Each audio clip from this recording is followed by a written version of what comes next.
अगर आप हमारे चैनल पर नए आए हैं तो हमारे चैनल को सब्सक्राइब करें और साथ में दिए गए बेल आइकन के बटन पर क्लिक करें। गर्मियों का मौसम चल रहा था। सब पक्षी बहुत खुश थे क्योंकि इनके जंगल में आम का मौसम जो आ गया था। अरे दोस्तों, मैं तो इस शदीद गर्मी में बहुत परेशान हूँ, परंतु मैंने कल ही देखा हमारे आम के पेड़ में आम लगना शुरू हो गए हैं। वो तो ठीक है काले कौवे, परंतु हमारे जंगल में सिर्फ एक ही आम का पेड़ है, इसलिए कोई भी पक्षी एक भी आम ज़ाया नहीं करेगा।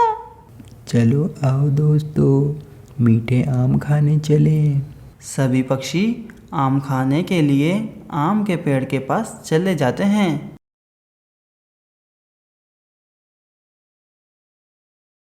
हाँ भाई पक्षियों, ये आम तो बहुत ज़्यादा ही मीठे और स्वादिष्ट हैं।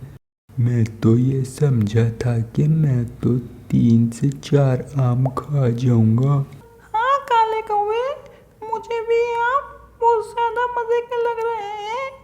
मैं कुछ आम तोड़कर अपने घर ले जाऊंगी। ये सारी बातें आम का पेड़ भी सुन रहा होता है और फिर मन ही मन में सोचता है, अरे ये पक्षी तो मज़े ले लेकर मेरे सारे आम तोड़कर खा ही जा रहे हैं।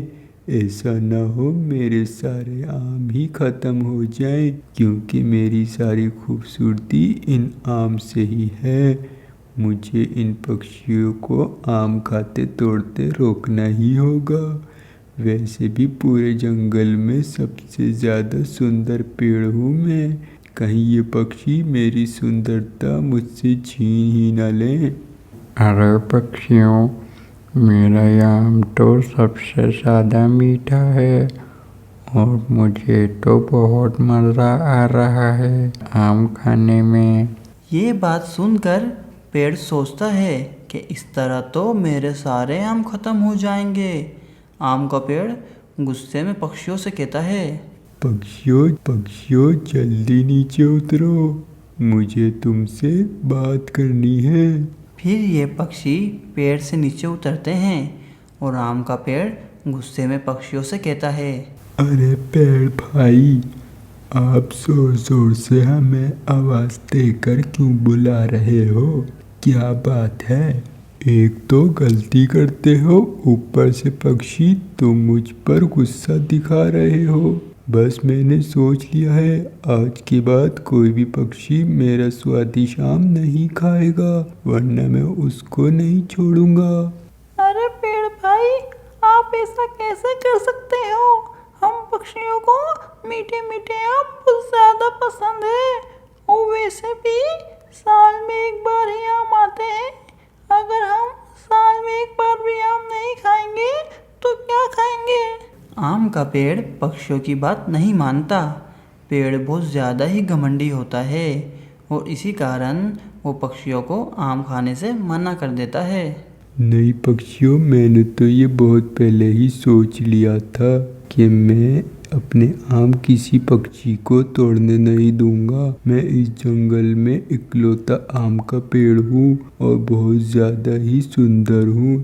तुम सब पक्षी मेरे रसीले और मीठे आम खाकर ख़त्म कर दोगे और मेरी सारी खूबसूरती भी ख़त्म कर दोगे। इसलिए आज के बाद कोई भी पक्षी मेरा एक आम भी नहीं तोड़ेगा। अरे भाई ऐसे कैसे? मैं तो ज़रूर आम खाऊंगा और मज़े ले लेकर खाऊंगा। अगर किसी पक्षी ने मेरा एक आम भी तोड़ा तो मैं उसे नहीं छोड़ूंगा, उसे पेड़ से नीचे गिरा दूंगा। पेड़ की ये बात सुनकर सभी पक्षियों को बहुत बुरा लगा और वो यहाँ से चले जाते हैं।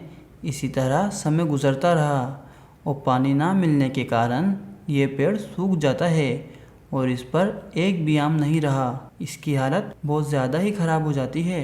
मैंने उन पक्षियों के साथ बहुत गलत किया था, जिस कारण मेरी ये हालत हो गई। आज मैं जंगल का सबसे बदसूरत पेड़ हूँ। कुछ समय बाद वहाँ से पक्षी गुजर रहे होते हैं तो ये पेड़ उन्हें आवाज़ देकर बुलाता है, अरे पक्षियों, मेरी बात सुनो, मुझे तुमसे बात करनी है, मेरे पास आओ। फिर पक्षी पेड़ के पास आते हैं। अरे पेड़ भाई, ये आपको क्या हो गया? हम पक्षियों ने कई सालों से आपको नहीं देखा, परंतु ये हालत कैसे हो गई आपकी? करिश्मा चिड़िया, जब से मैंने तुम सब पक्षियों को आम खाने से मना किया था, तुम सब पक्षी मुझे छोड़कर चले गए थे और मुझे काफ़ी सालों से पानी नहीं मिल रहा था और बहुत समय से बारिश भी नहीं हुई, जिस कारण मेरी ये हालत हो गई और मैं पूरी तरह से सूख गया। अब तो मेरे में आम क्या पत्ते भी नहीं लगते। मैं जान चुका हूँ, ये मेरा हाल मेरी घमंड की वजह से हुआ है। मैं समझता था कि मैं जंगल का सबसे खूबसूरत पेड़ हूँ, परंतु देखो, आज मैं जंगल का सबसे बदसूरत पेड़ बन गया।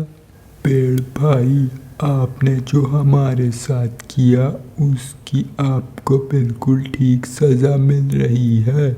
मैं आपका वो व्यवहार कभी नहीं भूल सकता हूँ। हाँ पेड़ भाई, आपको पता चल गया ना कि किसी का दिल दुखाना कितनी गलत बात है और ऊपर वाला किसी का दिल दुखाने वाले को कभी माफ़ नहीं करता। पक्षियों, मुझे माफ़ कर दो, मैं बहुत तकलीफ़ में हूँ, मैं मर जाऊँगा। पक्षियों, हमें माफ कर देना चाहिए पेड़ भाई को। इन्हें अपने किए की सजा मिल गई और अब तो इन्हें अपने किए पर बहुत ज़्यादा पछतावा भी है। ठीक है करिश्मा, तुम्हारे कहने पर हम इस आम के पेड़ को माफ़ कर देते हैं। पेड़ भाई, आप बिल्कुल भी फिक्र मत करें, आज से मैं आपको समय पर पानी भी दिया करूँगी और आपका ख्याल भी रखा करूँगी। ऊपर वाला आपको जल्दी हरा भरा कर देगा। दोस्तों, इस कहानी से हमें ये सबक मिलता है कि घमंड करने वालों का कोई नहीं होता, वो एक न एक दिन अकेले ही रह जाते हैं।